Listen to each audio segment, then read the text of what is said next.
Assalamualaikum warahmatullahi wabarakatuh. Perkenalkan, saya Salsabila Rizalatul Fajriyah dengan NIM 23080574160, program studi manajemen.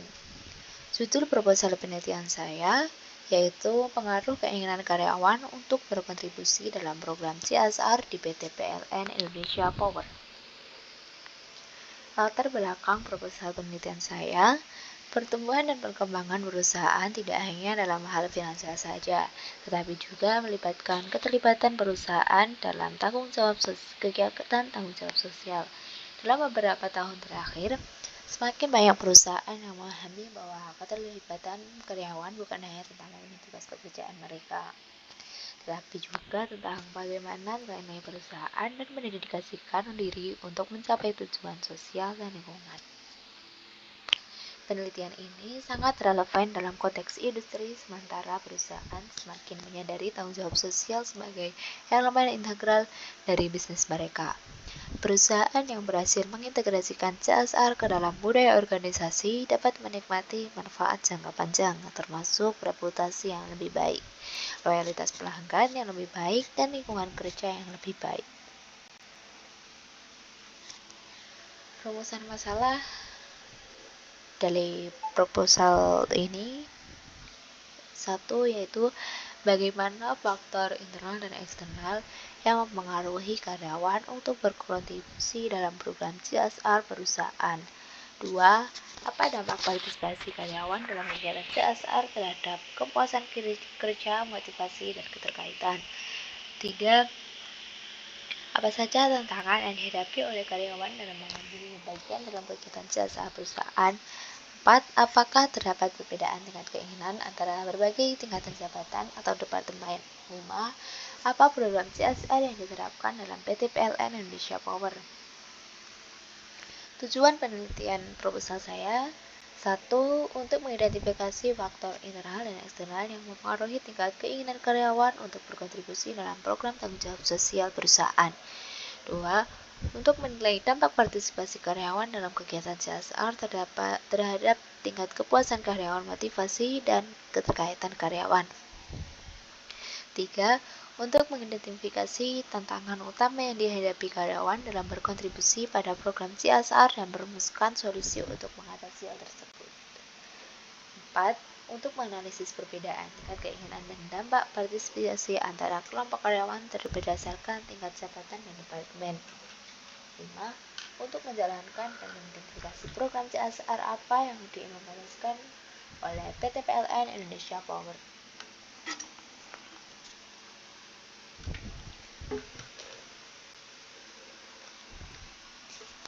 Manfaat penelitian.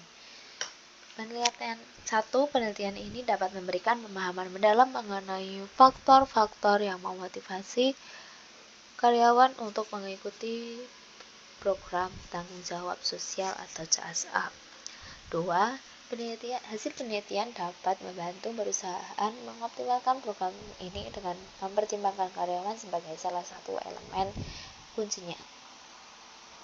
3. Penelitian ini dapat memberikan wawasan dalam kegiatan sosial perusahaan, meningkatkan kepuasan kerja, motivasi, dan keterlibatan. 4. Dengan memahami keinginan karyawan untuk berkontribusi terhadap tanggung jawab sosial, perusahaan dapat memperkuat kepedulian dan citra tanggung jawab.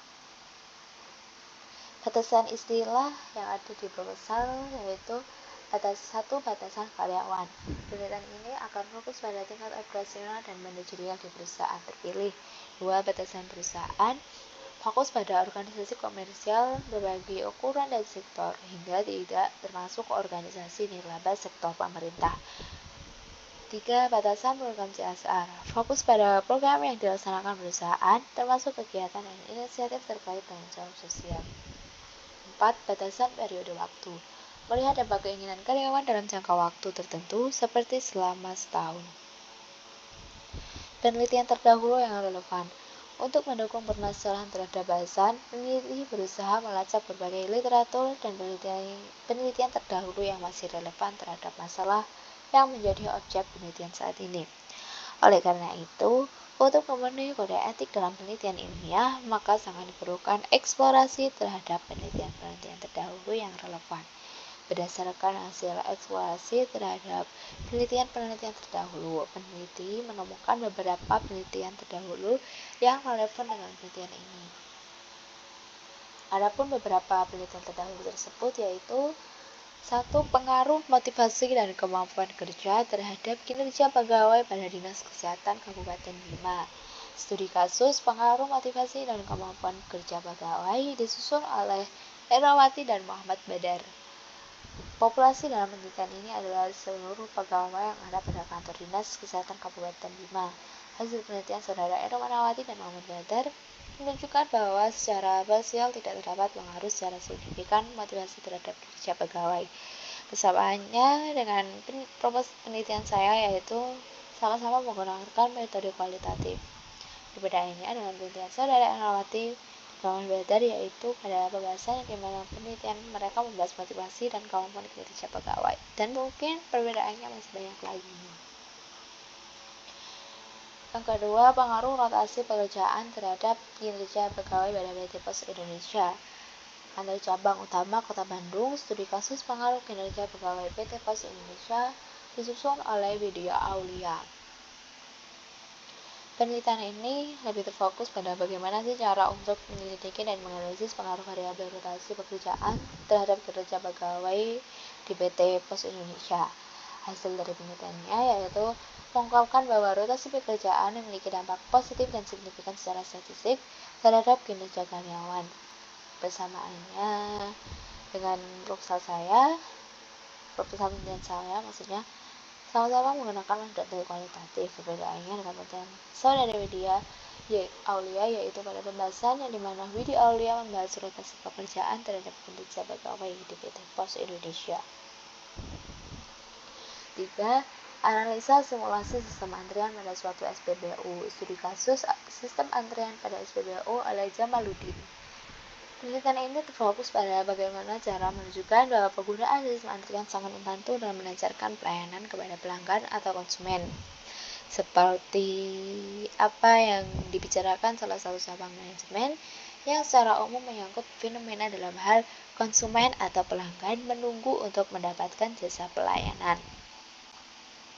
Persamaannya terletak pada pembahasan tentang CSR. Perbedaannya dengan penelitian saudara Jamaluddin yaitu Jamaluddin membahas tentang antrian pada suatu SPBU, dan penelitian ini juga menggunakan metode kuantitatif, di mana saya menggunakan metode kualitatif. Landasan teori. Yang pertama, pengertian manajemen. Manajemen adalah proses perencanaan, pengorganisasian, memimpin dan mengawasi pekerjaan anggota organisasi dan menggunakan semua sumber daya organisasi yang tersedia untuk mencapai tujuan organisasi yang dinyatakan dengan jelas. Menurut Kuntz dan Weyrich, manajemen adalah proses merancang individu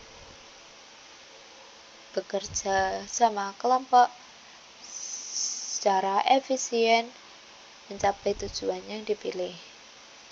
Manajemen merupakan suatu proses serangkaian tindakan untuk mencapai tujuan dengan menjalankan fungsi manajemen dan menggunakan sumber daya. Ada 4 fungsi manajemen, yaitu planning, organizing, motivating, controlling, dan evaluating. Landasan teori yang kedua yaitu pengertian dari tanggung jawab sosial atau CSR.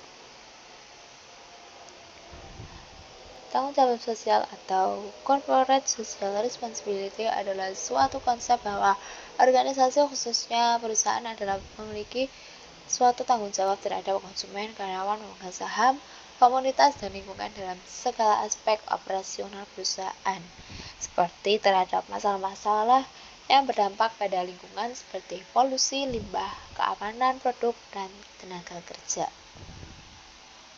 Agar perusahaan dapat bertanggung jawab kepada dirinya sendiri dan memegang sahamnya, pengertian CSR dapat dilihat dalam Undang-Undang Nomor 40 Tahun 2007 tentang Persiaran Terbatas Pasal 1 Ayat 3. Landasan teori yang ketiga yaitu pengertian dari karyawan. Karyawan adalah mereka yang bekerja di suatu perusahaan atau instansi untuk mengerjakan sebuah tugas operasional dan mengharapkan balas jasa berupa komisi atau gaji tetap. Karyawan ada dua, yaitu karyawan tetap dan karyawan tidak tetap. Karyawan tetap itu pekerjaan yang memiliki perjanjian atau kontrak dengan lembaga atau perusahaan tempatnya kerja dengan jangka waktu yang tidak ditetapkan. Karyawan tidak tetap, pekerja yang memiliki kontrak kerja dalam waktu yang sudah ditentukan, seperti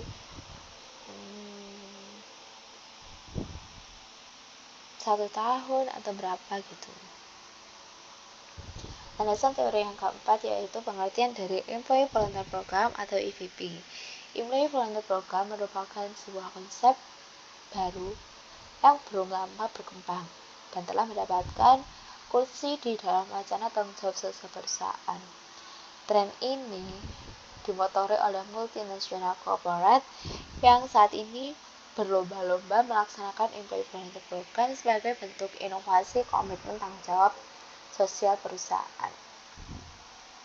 Jika suatu perusahaan melakukan program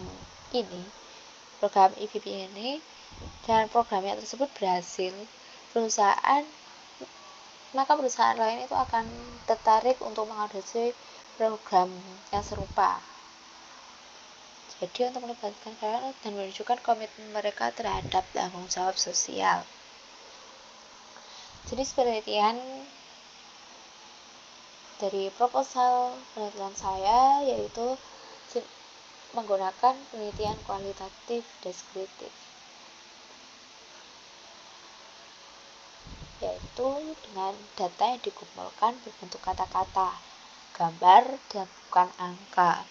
Penelitian ini lebih berfokus pada pemahaman mendalam tentang suatu konteks atau situasi tertentu. Penelitian kualitatif deskriptif tidak melibatkan manipulasi variabel atau pengendalian eksperimental. Sebaliknya, penelitian ini mencoba memahami fenomena dalam keadaan alamiahnya.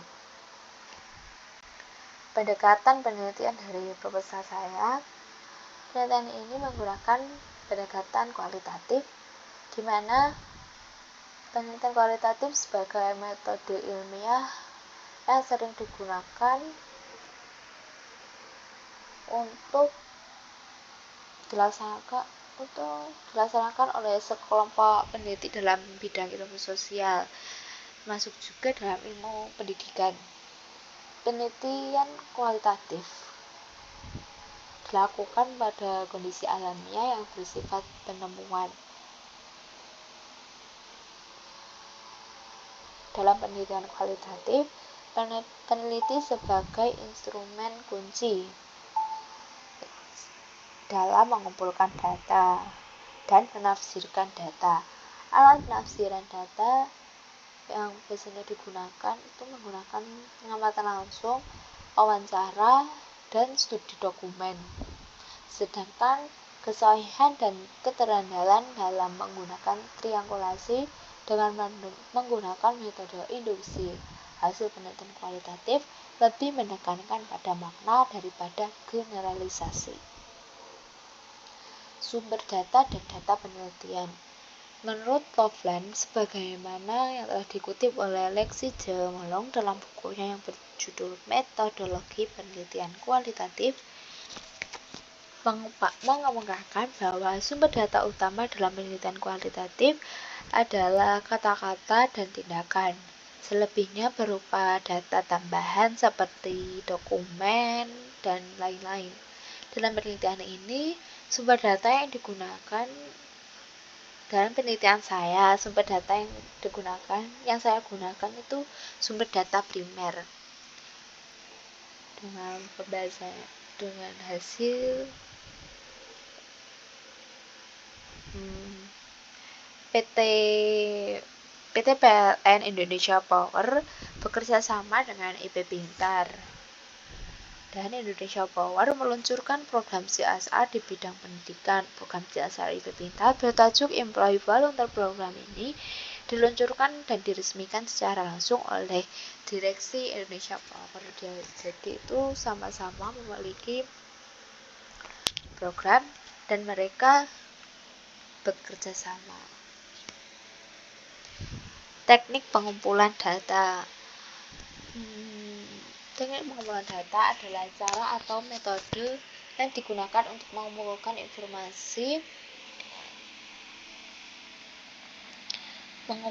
informasi atau faktor-faktor yang diperlukan dalam suatu penelitian atau studi.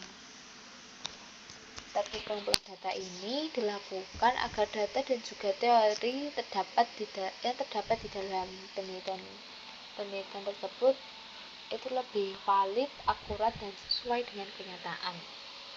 Sehingga untuk mendapatkannya, peneliti harus benar-benar terjun dan melihat serta mengetahui langsung bagaimana teknik pengumpulan data tersebut dilakukan. Untuk pengumpulan data yang konkret, peneliti melaksanakan beberapa teknik pengumpulan data, yaitu sebagai satu observasi. Observasi yaitu melakukan wawancara dan dokumentasi, jangan lupa. Teknik analisis data. Menganalisis data penelitian merupakan suatu langkah yang sangat kritis. Apakah menggunakan data statistik atau non-statistik? Analisis data adalah proses mengatur urutan data, mengordinasikannya ke dalam suatu pola, kategori, dan satuan uraian sehingga dapat ditentukan tema dan dapat dirumuskan hipotesis seperti yang disarankan oleh data, yaitu redukasi data, penyajian data, kesimpulan, dan verifikasi. Nah, sekian presentasi dari saya. Apabila ada kata-kata yang kurang berkenan di hati, saya memohon maaf yang sebesar-besarnya. Terima kasih. Wassalamualaikum warahmatullahi wabarakatuh.